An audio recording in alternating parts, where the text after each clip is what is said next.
కడపలో TDP MLA Madhavi Reddy కక్ష సాధింపు చర్యలపై తీవ్ర ఆగ్రహం వ్యక్తం చేశారు మేయర్ సురేష్ బాబు.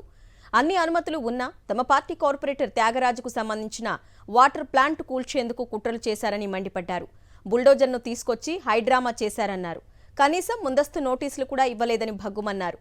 అభివృద్ధిని అటకెక్కించి ఎమ్మెల్యే మాధవిరెడ్డి కక్ష సాధింపు చర్యలకు పాల్పడుతోందన్నారు. ఇది సరైన పద్ధతి కాదని హితవు పలికారు మేయర్ సురేష్ బాబు.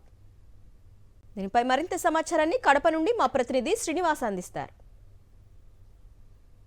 కడప నగరంలోని 26వ డివిజన్లో తీవ్ర ఉద్రిక్త పరిస్థితులు నెలకొన్నటువంటి పరిస్థితి. అన్ని అనుమతులు ఉన్నప్పటికీ కూడా వైఎస్ఆర్సీపీకి చెందినటువంటి నాయకుడు కార్పొరేటర్ అయినటువంటి త్యాగరాజు వాటర్ ప్లాంట్ని పడగొట్టేందుకు కార్పొరేషన్ అధికారులు వచ్చారు. రాజకీయ ప్రోద్బలంతోనే ఈ విధంగా చేస్తున్నారనే ఉద్దేశంతోనే వీళ్ళందరూ కూడా ఆందోళన వ్యక్తం చేస్తున్న పరిస్థితి ఉంది. స్థానికులందరూ కూడా అధికారులను అడ్డుకున్నటువంటిది. పూర్తి పోలీస్ బందోబస్తు పెట్టి మరి దాన్ని కోల్దోయాలని చెప్పి ప్రయత్నం చేస్తున్న నేపథ్యం ఉంది. మన దగ్గర కడప మేయర్ సురేష్ బాబు గారు ఉన్నారు. ఆయనతో మాట్లాడే ప్రయత్నం చేద్దాం.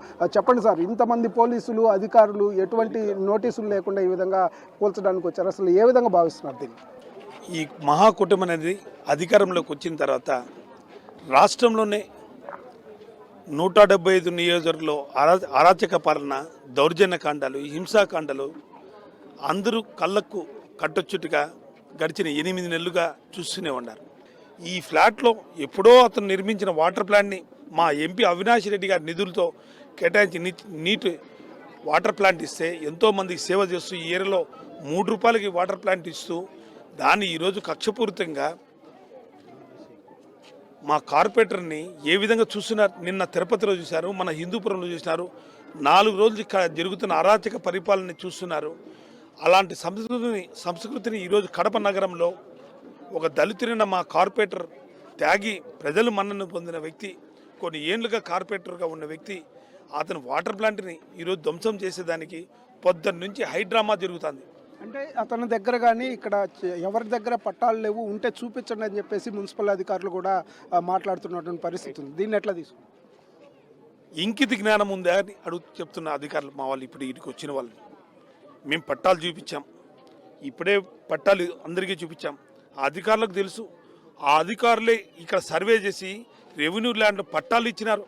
గతంలో ఇదే ప్రాంతంలో ఒక కన్నుకు పండగలాగా ప్రజలందరూ కూడా ఇదే టైంలో 7:30కి మా ఎంపీ అవినాష్ రెడ్డి, మా డిప్యూటీ సీఎం అయినటువంటి అంజాద్ బాషా నా సమక్షంలో అందరికీ పేర్లు చదివి ఎంతో గ్రాండ్గా ఉత్సవంలాగా 35 పట్టాలు ఇచ్చి మిగతా పట్టాలు ఇచ్చే టైంలో వాళ్ళకి ఎలక్షన్ కోడ్ వచ్చింది. ఎలక్షన్ కోడ్ వచ్చిన దాని సర్వే మ్యాప్లో అందరికీ ఏ ఇండ్లు, ఏ స్థలం, ఏ పట్టాన్ని కూడా అందరికీ కేటాయించడం జరిగింది. నోటీస్ కూడా ఇవ్వకుండా ప్రధానంగా పొద్దునుంచి హైడ్రామా జరుగుతుందంటే నోటీస్ ఒకటి ఇవ్వండి. ఎందుకు పాల్గొడుతున్నారు? మేమేమైనా అక్రమంగా కట్టామా? ఈ ప్లేస్ వాళ్ళదా? ఎగ్జిక్యూట్ చేసింది ఇది కార్పొరేషన్ ఎగ్జిక్యూషన్ చేసింది. ఈ వాటర్ ప్లాంట్ పెట్టింది మా కార్పొరేషన్ ద్వారా, ఎగ్జిక్యూషన్ చేసిందో మా కార్పొరేషనే. ఎలా పాల్గొడతారు? ప్రజానిధులు, ఎంపీ ల్యాక్స్ నిధుల్ని వాళ్ళు ఎలా పాల్గొడతారు? పబ్లిక్ లిటిగేషన్స్ అందరూ కోర్టుకు పోతారు. అధికారులకు ఒకటే మాట చెప్తున్నా, ఇలాంటి ప్రవర్తన చేస్తే మాకు లాస్ట్ జ్యుడిషియల్ పోతాం. మాకు న్యాయం మా పక్కన ఉంది, కోర్టులో మాకు న్యాయం జరుగుతుంది. మీ అందరినీ కూడా కమిషన్ని, ఎంఆర్ఓని కూడా ఎవరు వాళ్ళు ఈరోజు మాకు అగ్రెసివ్గా చేస్తున్నారు. వాళ్ళందరినీ కూడా కోర్టు లాగే పరిస్థితి దాపురిస్తుందని చెప్తున్నాను. నేను ఇప్పుడు కూడా అధికారులంటే మర్యాద, గౌరవం, నేను 30 ఏళ్ళ రాజకీయాల్లో ఉన్నాను. ఆ రెస్పెక్ట్ ఇస్తాను. ఆ రెస్పెక్ట్ మీరు తీసుకొని దానికి సానుకూలంగా స్పందించినట్టు, లేకపోతే మీ మీద అందరి మీద జ్యుడిషియల్ ఎంక్వైరీ కూడా ఇస్తాను.